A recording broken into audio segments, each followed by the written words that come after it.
aga, mga kotod sa Ginoo. Dako gid ako magpasalamat nga makaupod ko kamo sa liwat sa aton online devotion. Kag sa aton pagsugod, pagabay kon tanan sa pagbukas sa inyong mga Biblia sa Book of Mark, chapter 5. Pagabasahon naton from verse 18 and 19. Magabasa ako sa pulong sa Ginoo, bayad sa pulong sa Ginoo di.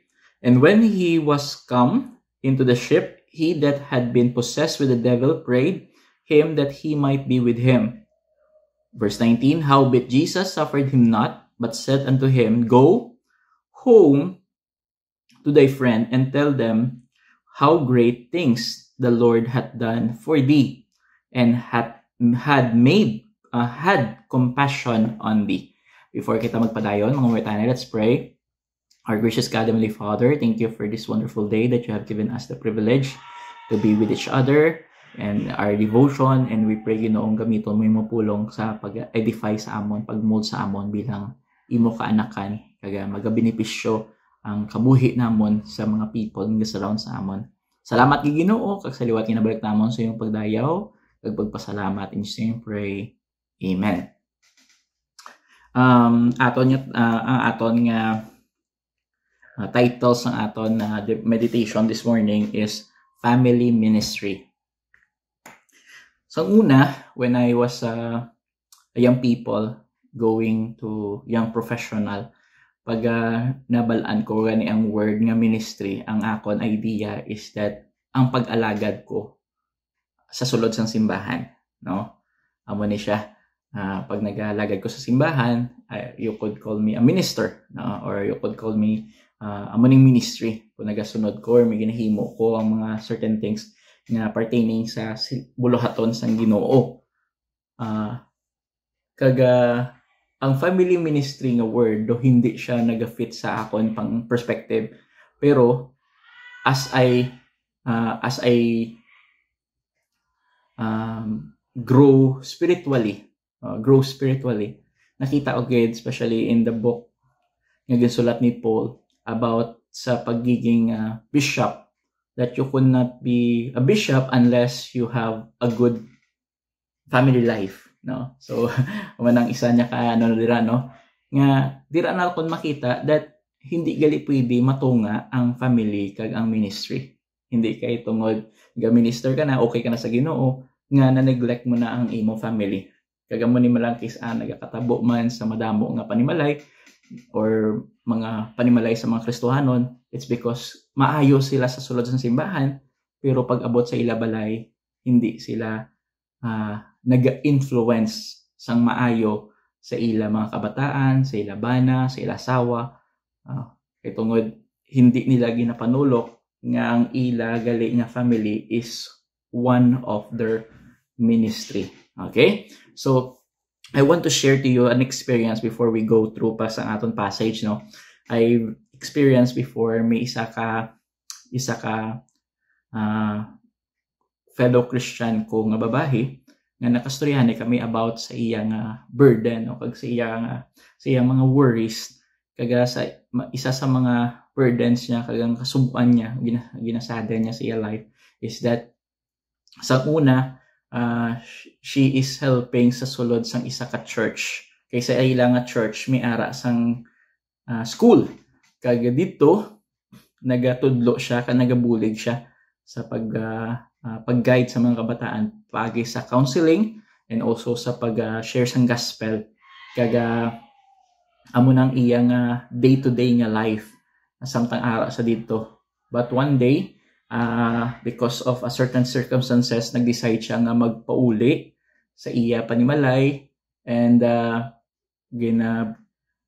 pabulig siya sang iya brother sa iya, kag siya nagtatap sa iya mga kabataan sang iya brother, kag sa iya nga panguna-una bawdo ka subo, hindi na ko nakabalik, no? Pay tugidugay na siya nga wala nakabalik sa church, kag sa iya nga handom nga makaalagad siya balik sa Ginoo paagi sa ano. So samtang gina-share niya ni sa ako, nasubuan man ko sa iya kay tungod ang iya respond do ka sad gid, pero sa nagastoryahan ay kami nagasulod sa akon panguna-una ay maybe may plano pa ang Ginoo sa iya kung nga hindi siya ginpabalik sa ministry.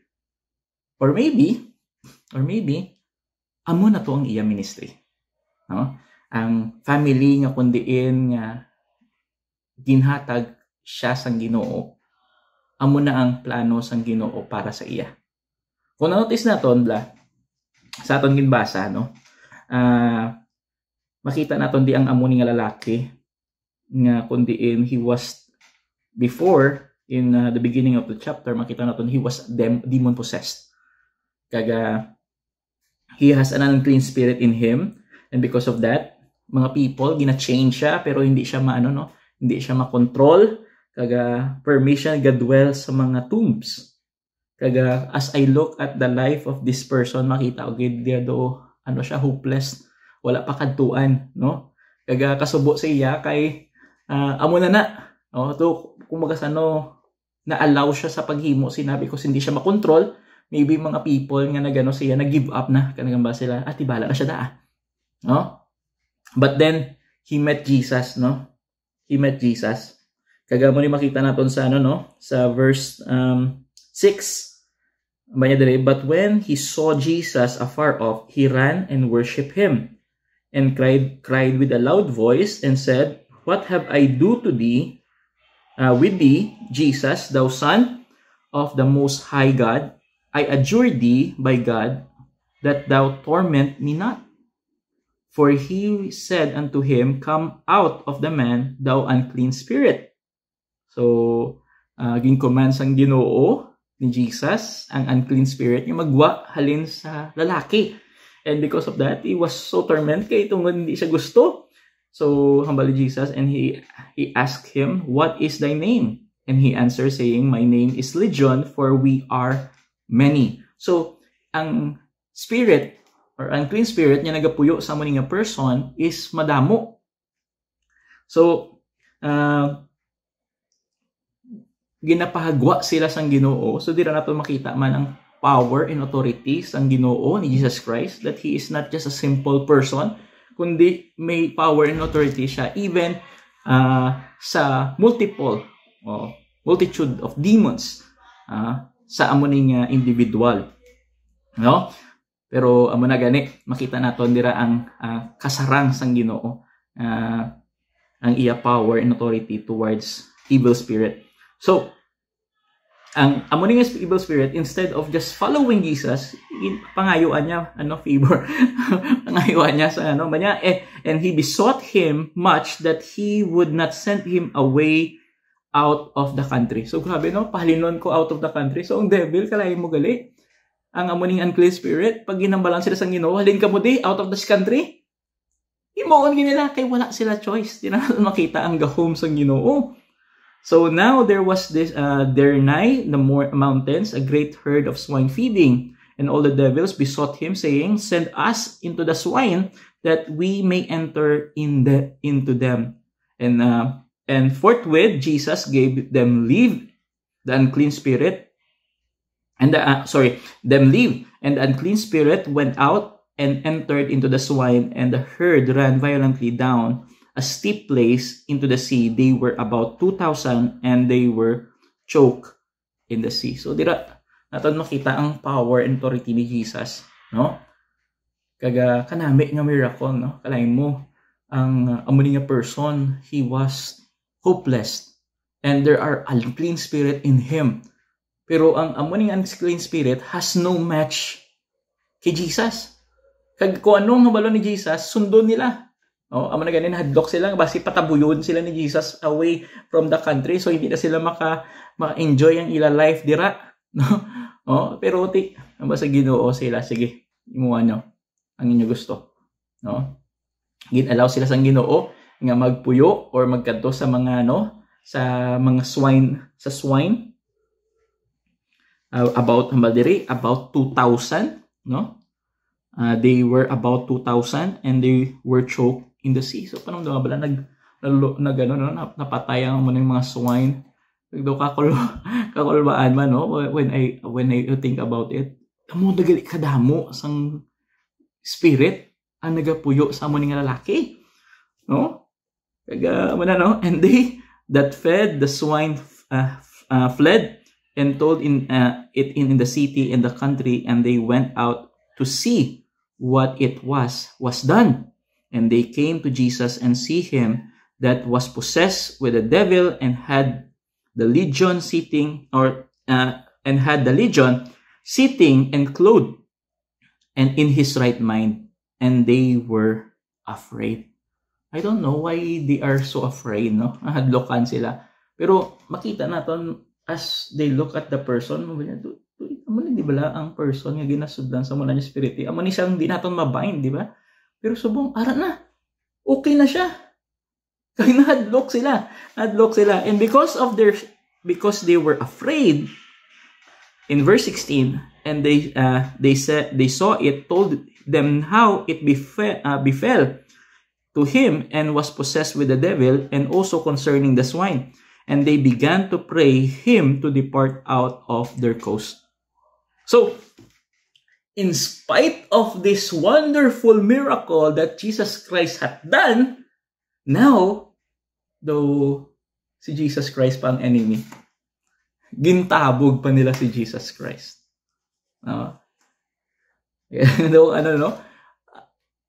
Kung ikaw guro to nakakita sa miracle to guro makambal ka baw kanami ni isang person ni basi may mabulig ni sa aton or kanami isang miracle nga ginhimo, diba? Imbes ka ma-amaze ka sa iya, maybe pamatian mo siya, storyahon mo siya, malipay ka siya, but because of that circumstances nagkadlok sila. I don't know why would they fear, kung tanong natin si Jesus, he is in control of this unclean spirit. So, there is no sense. Pero lain-lain may ang aton panguna-una, no? Panguna-una sa whatever circumstances nga nag-arise sa aton kabuhi. So, makita naton nga instead of glorifying Jesus as well, pareho sang ginhimo sang spirit, no? When he naman sa verse 6 but when he saw Jesus afar off, he ran and worshiped him. Ang evil spirit nga din nag-run and worship him. Ang tao nga ini nga nakakita sa miracle kagang nga sharean sang miracle nga ginhimo ni Jesus, wala sila yan instead gintabog nila si Jesus. So when they put Jesus, pangabay nila maglakad si Jesus, amo na niya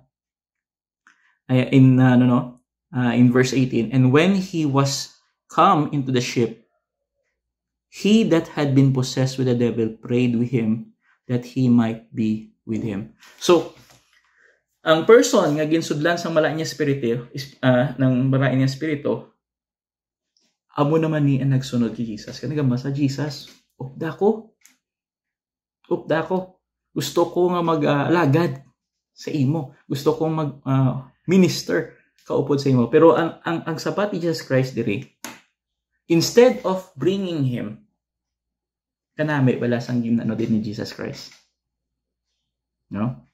Kanami wala sang iyang respond diri. Haman niya, howbeit Jesus suffered him not, but said unto him, go home to thy friend, and tell them how great things the Lord hath done for thee, and hath had compassion on thee.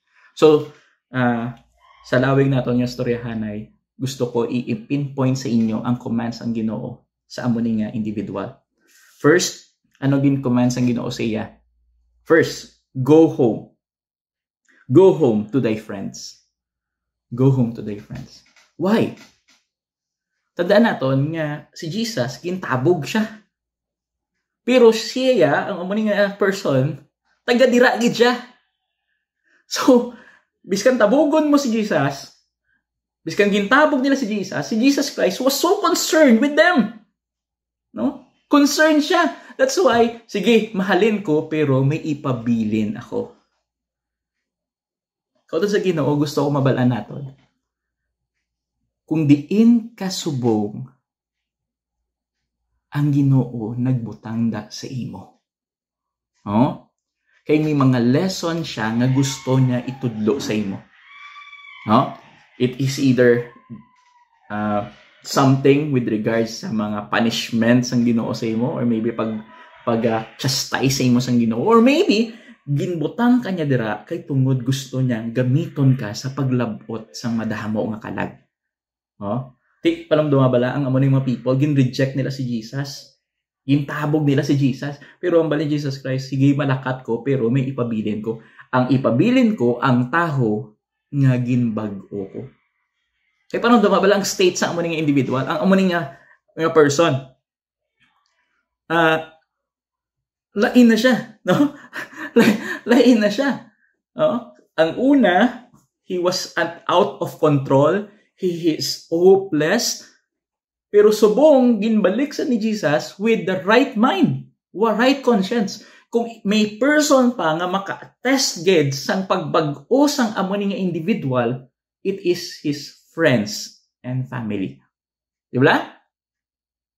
Ang babugan, isa ko pa una nga, kanugon nga Jesus Christ nga tani, gin-bring mo siya. Nga gin-bring mo tani, isa na lang ang amo ni nga person, kaya it will be a good testimony of your power. Balo mo, amo ni nga sa una, ginsudlan sa malang espiritu, pero ginpatabog ko, kalang sunog sila sa akon. He could have done that. Pero nakita ko gali ang kaalam sa Ginoo.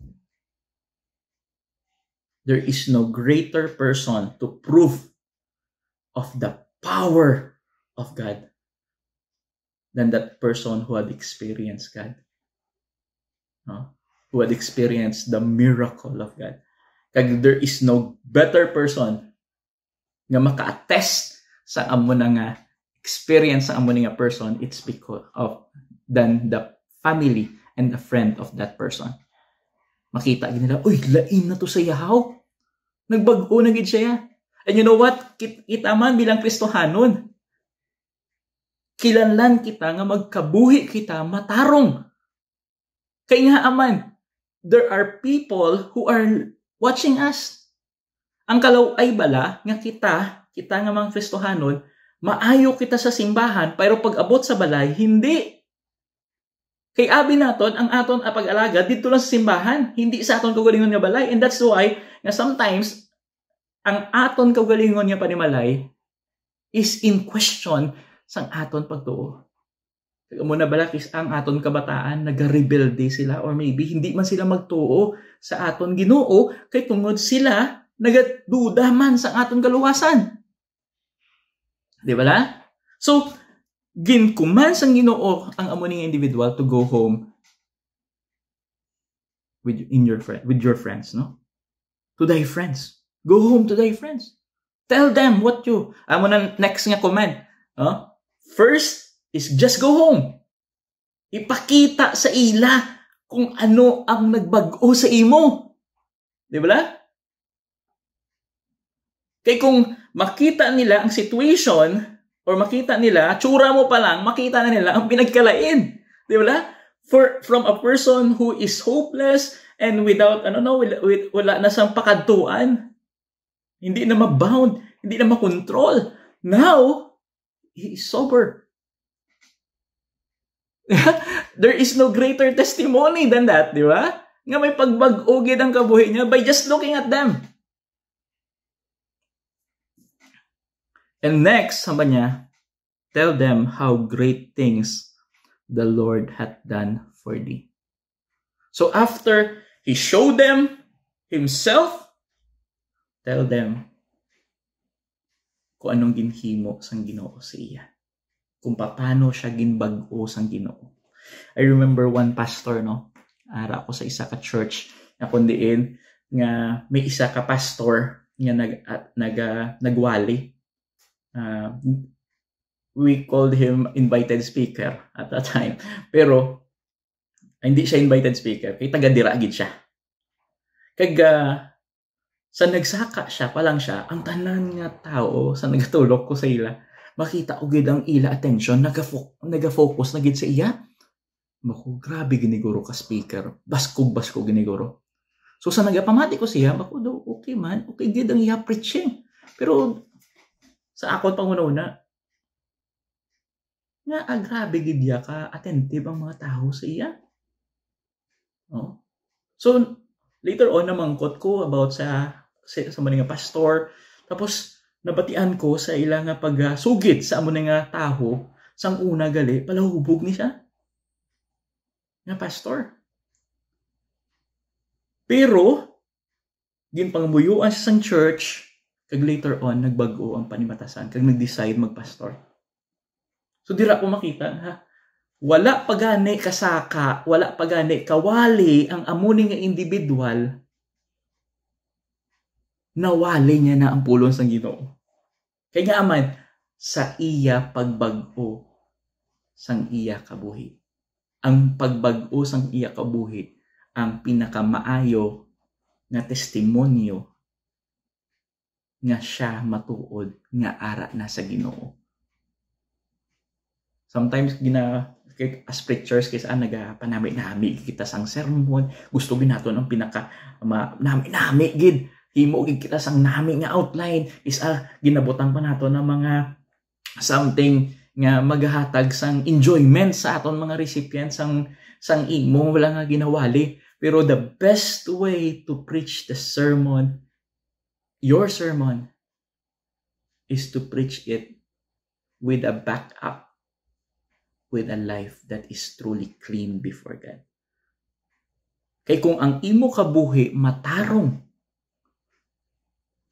ang imo kabuhi amo na ang beginning para ang isa ka individual magtuo sa imo paghambalon. So ang iya ginhimo diri, notice naton, go home to thy friends, pakita ka nay, pakilala ka, kapapawalo ka sa ila, nga ari ka na, kag sober ka na.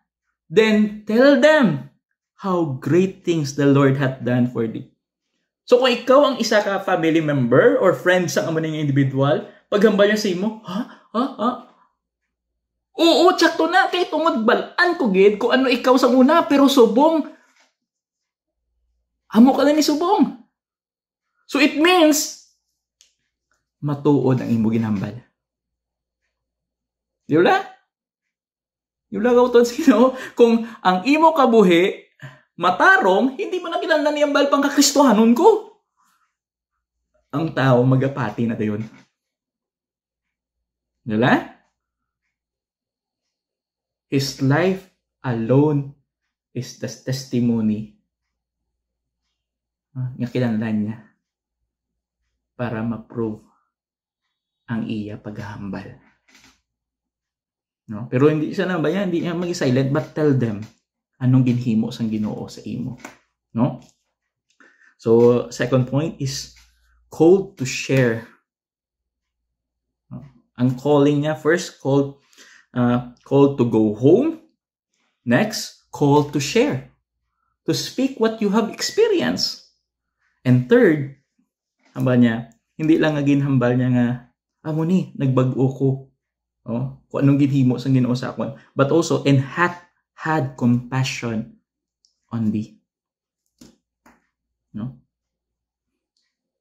Ginhambal niya pagid that he called to speak about God's love. Kanami dire sa amo ni nga person, he was hopeless, but God took time. Jesus took time to deal with him, freeing him from the bondage of the devil. You know what? Kita nga Kristohanon, I know tanan kita naka-experience ini that we are bound to go to hell. We are bound to go to hell. Pero ang Ginoo nangita gid paagi para magkalabot kita sa langit. Nangita gid paagi para makaupod naton siya someday sa langit. So kudod sa Ginoo, the simple message here is this. Gusto ko mabalaan nyo nga kundiin man kita pagadalon sang Ginoo, we are called to minister. We are called to share the gospel, whether it is inside the church or maybe inside our home. God will always give us an opportunity to reach out soul.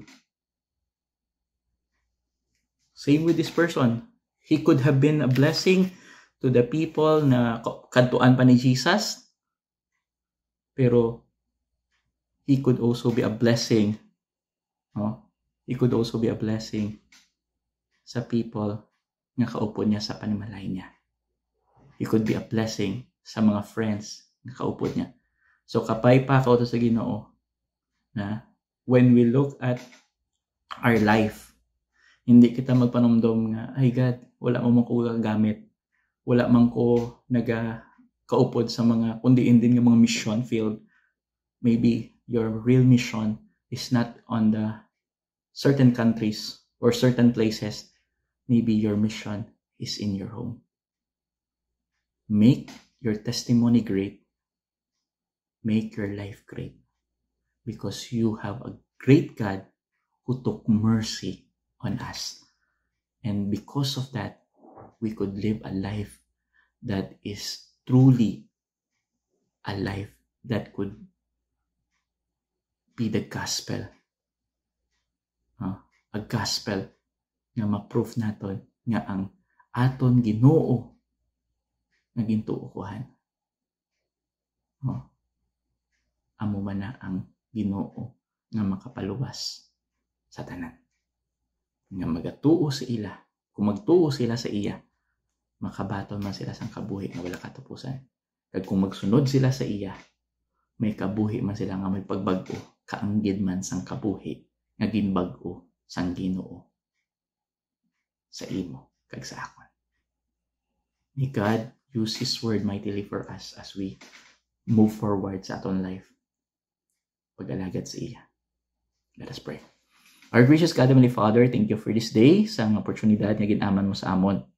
Kabay nga, ikaw lang gyapon na mag-guide sa amon, kag magagamit always sa imo pulong sa pag-mold sa amon into becoming a believer, a Christian that will not just speak that we are Christians, but live a life that is truly a Christian life. Thank you, Ginoo, kag sa liwat kinabalik namon sa iyong paglayaw, kag pasalamat, in Jesus' name pray. Amen.